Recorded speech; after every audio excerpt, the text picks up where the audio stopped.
Hello students. Today we are going to learn organizing, that is chapter 5, part 4. In the last session, we had studied about formal and informal organization. So in this session, we would be discussing about delegation, elements of delegation, importance of delegation, and centralization and decentralization. So first understand what is delegation. It is very obvious that no matter how capable a manager is, how intellectually advanced he is, but he cannot manage to do every task on his own.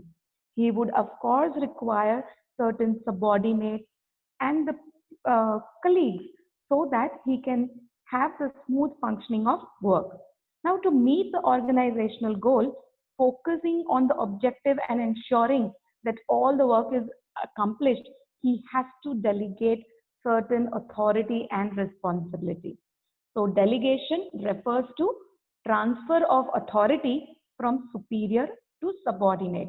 Like let's say, for example, if you are the boss of your company, you alone cannot do every task. You will have to hire few people and assign them few duties. That is called delegation.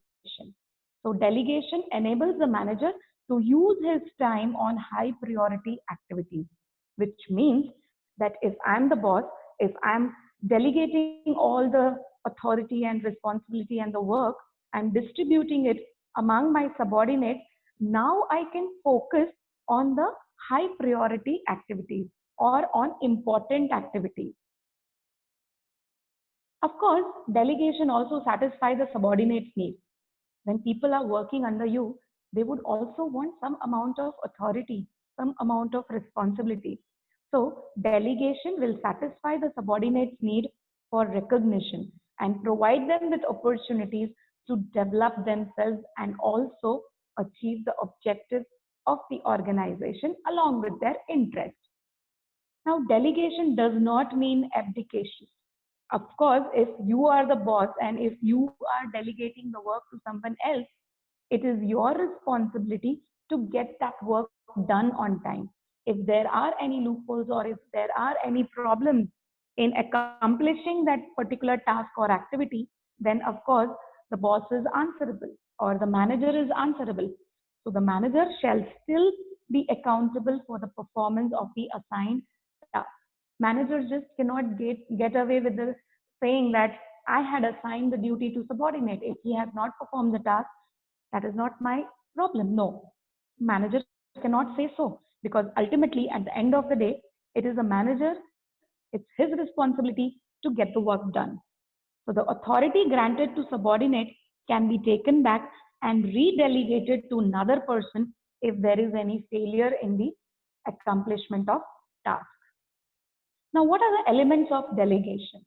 There are three elements of delegation, which means when you're delegating the work or when you're allocating the work or when you're giving away the responsibility, there are three main elements: authority, responsibility, and accountability. Authority, of course, which means it refers to the right of an individual to command his subordinate. If I'm your boss, I have the authority to get the work done the way I instruct you. So, authority refers to the right of an individual to command his subordinate and to take action within the scope of his position so that the objective of the organization is accomplished. Second element is responsibility.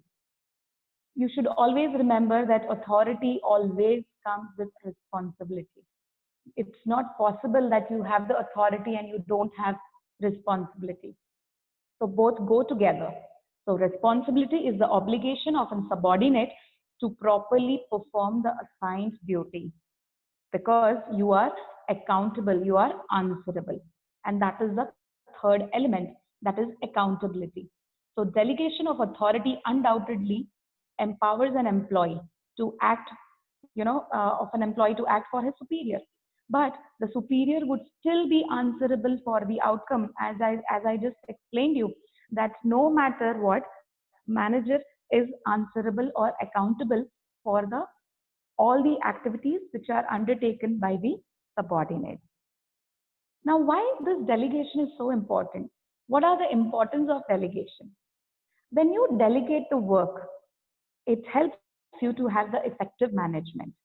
So by empowering the employee, the manager are able to function more efficiently as they get more time to concentrate on important matters.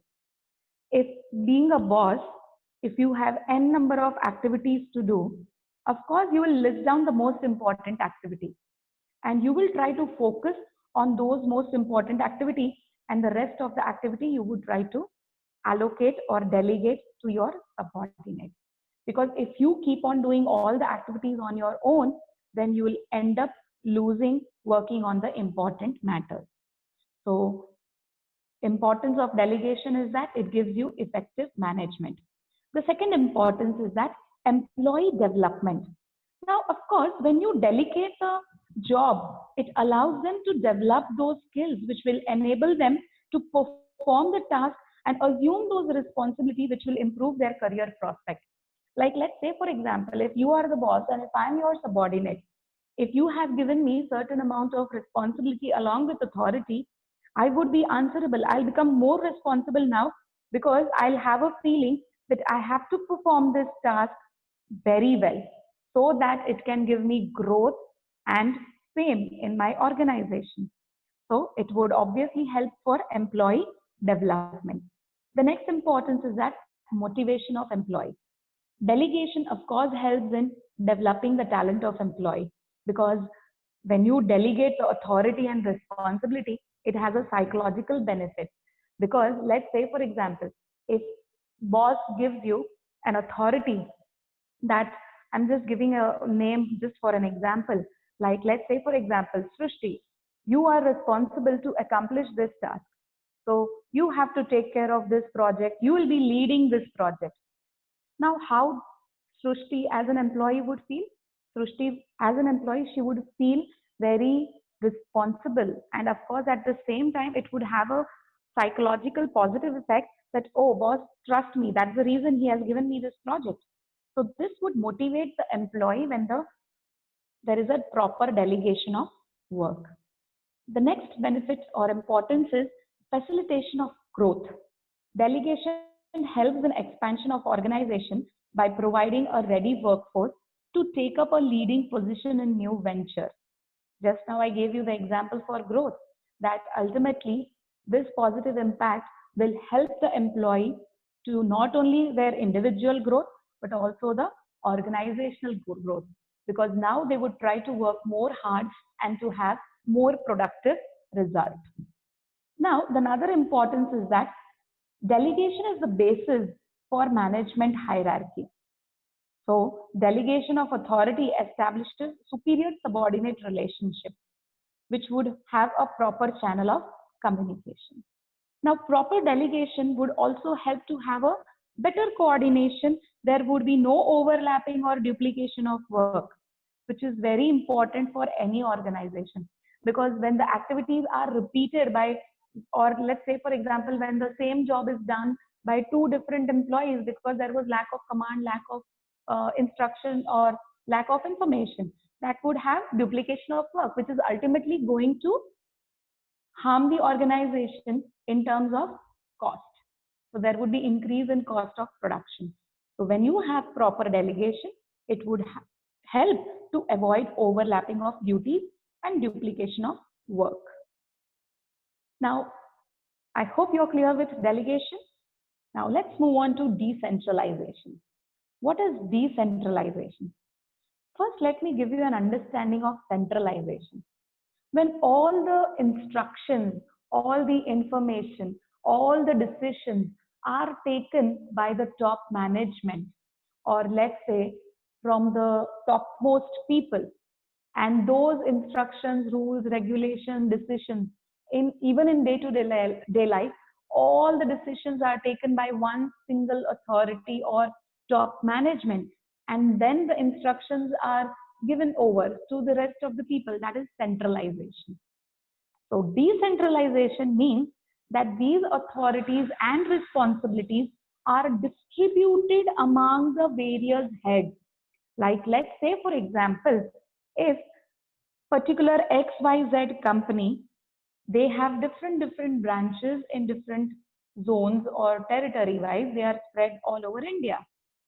If one instruction is coming from the head office and every departmental head or the branch head have to follow those instructions, that is centralization. But decentralization means when this top management distributes their authority and responsibilities and give them some amount of authority and decision making rights, then that is decentralization. So decentralization refers to delegation of authority throughout all the level of organization. Now decision making authority is pushed down the chain of command, as just now I gave you the example. So an organization is centralized when decision-making authority is retained by the higher management. Complete centralization would imply concentration of decision-making. Now, please try to understand that which is better, centralization or decentralization. If we have complete centralization, then only the top management would take the control of all the decisions. And complete decentralization would imply the delegation of all the decision making functions to the lower level. So in both the cases, it is the extreme. In case of complete centralization, the complete control would be in the hands of management or the apex management, top management. And in case of decentralization, all the delegation or all the decision making function would go to the lower level of the hierarchy. So an organization can never be completely centralized or decentralized. It has to have a combination. So as it grows in size and complexity, there is a tendency to move towards decentralization. If my business is expanding, I cannot have complete centralization. I cannot say that I want to have all the control in my hand. Because if I want my business to expand, to grow in terms of territory or in terms of crossing the boundaries, I have to delegate the authority. I have to decentralize. So there is a need for balance between both the forces. Now, what are the importance of decentralization? When we have decentralization, it develops an initiative among the subordinates because it gives them a sense of responsibility. It helps them to promote the self-reliance and confidence among the subordinates. And it also develops managerial talent for the future. Now, of course, when I give the responsibility and authority to the subordinates, just now I gave you an example that they would feel motivated, that their boss is assuming them to be responsible, and that's the reason they have given them the delegation of, a good project. So this would help them to have more creative, more innovative ideas. It will help them to build their talent, which is ultimately going to help the future of the organization. Now, decentralization is also important for quick decision making. In centralized organization, because every decision is taken by top management, the flow of information is slow. But when the decision making takes place fast when there is decentralization, because now the different departmental heads, they have the authority to take the certain decisions the way they want. It also, another importance of decentralization is that it gives relief to the top management. Now, how does it give relief to the top management?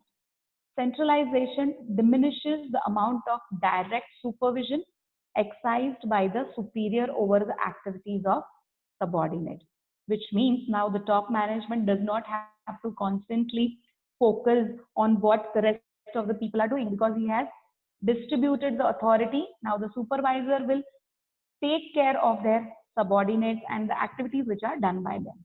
So decentralization, of course, facilitates growth because it affords greater autonomy to the lower management. So with each department doing its best, the productivity level will increase. And when, of course, when the productivity or when the output increases, it helps to improve your profit.